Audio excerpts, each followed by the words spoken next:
Hello, do you like puzzles? Here's the perfect inspiration to make a beautiful puzzle neck piece. Hi, I'm Mihaela from Learn Polymer Clay and I invite you to watch my newest tutorial and get inspired to play more and create more using polymer clay. As always, I started by properly conditioning the polymer clay.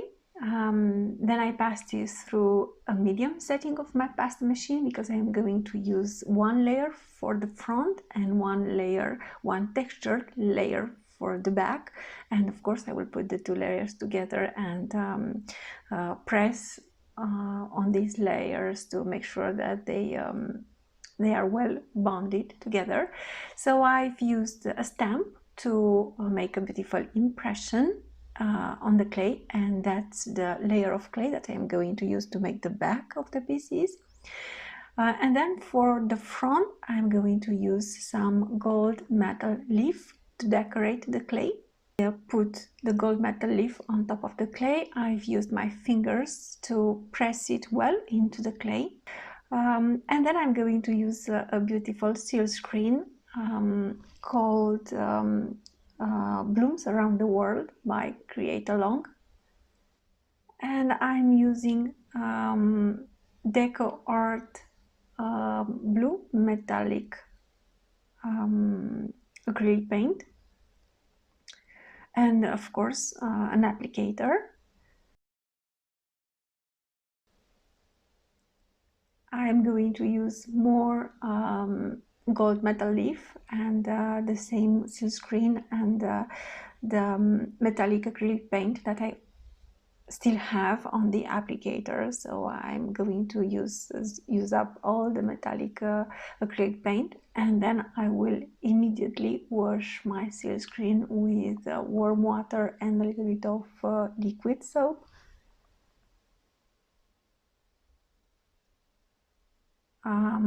Allow the paint to dry, and then you can use puzzle cutters, puzzle shaped cutters to cut out your pieces. If you don't have such cutters, you can search for puzzle templates on the internet, download these patterns, use scissors to cut them out and put them on top of the clay, and use your craft knife to cut all around the template.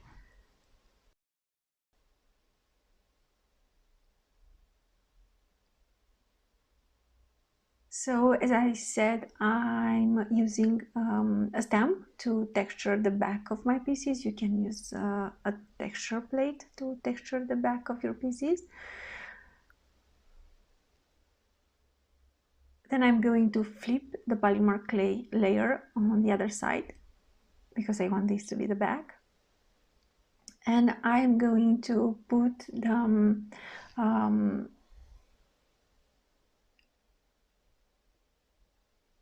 layer of polymer clay that I've prepared for the front. So I have a cutout shape in my neck piece, which is why I have used a piece of polymer clay that I decorated with the gold leaf and the silkscreen pattern, and then I used the puzzle cutter to cut out a puzzle shape. You might need to use your craft knife and cut some more, and of course you'll have to smooth off the cut out areas. For this negative piece, you'll have to smooth off the interior part of the cutout puzzle design and the exterior and the margins. And then you can use your rigid blade and remove the excess clay and create a puzzle shape with a negative space inside, with a cutout puzzle shape inside.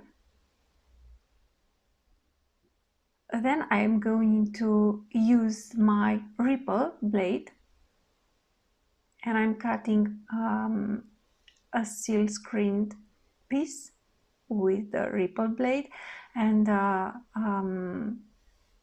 simple clay piece, and they are both passed on the second setting of my pastel machine, on the medium setting of my pastel machine.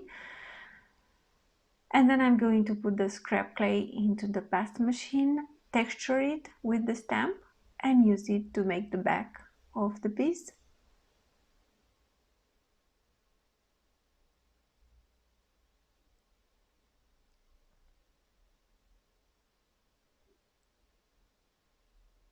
So again, I'm using the floral stamp to make a beautiful texture for the back of the pieces. And then I am going to arrange the pieces cut out with the ripple blade, arrange them well, and then press them into the base layer.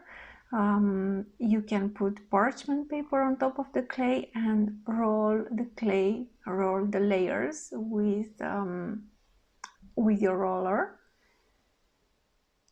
And then again, I'm going to use a puzzle shaped cutter to cut out my pieces.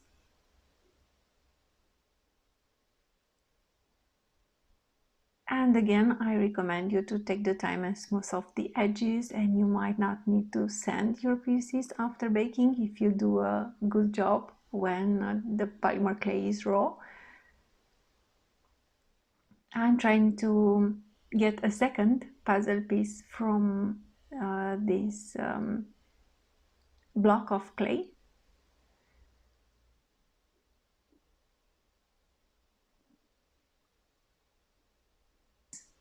So I use the cutter to make a slightly different shape for this piece, even though initially I used the same cutter for both pieces.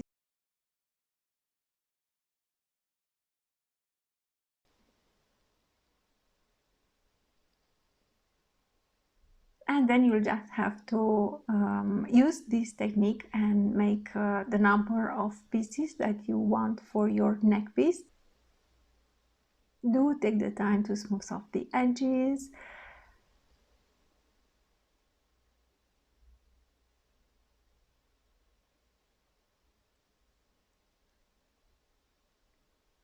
And then when you are happy with the look of your pieces, you can put them in the oven, and I recommend you to bake them on parchment paper because we are making the back and the front of the piece together. So you need to put parchment paper underneath, and you won't have a glassy look, especially if you bake them on a tile.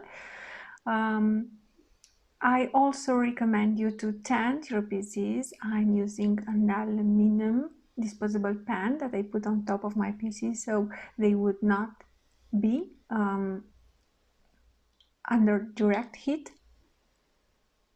And this is especially recommended for light colors of polymer clay.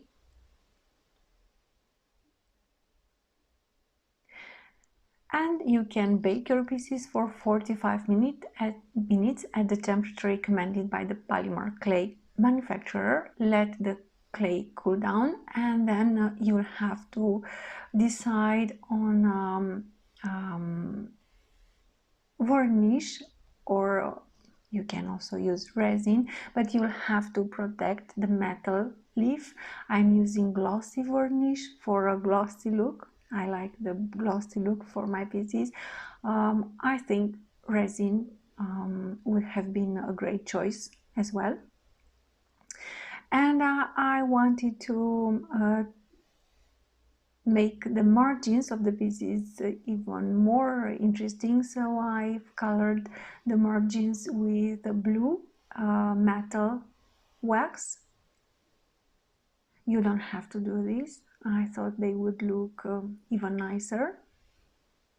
This is totally optional, especially if you smooth off the edges very well, or if you sand your pieces after baking. And then I used my hand drilling tool and I drilled holes, and I'm going to use jump rings to attach the hollow puzzle piece to the other pieces, and I don't intend to drill holes into that hollow piece because this would affect the strength of the piece.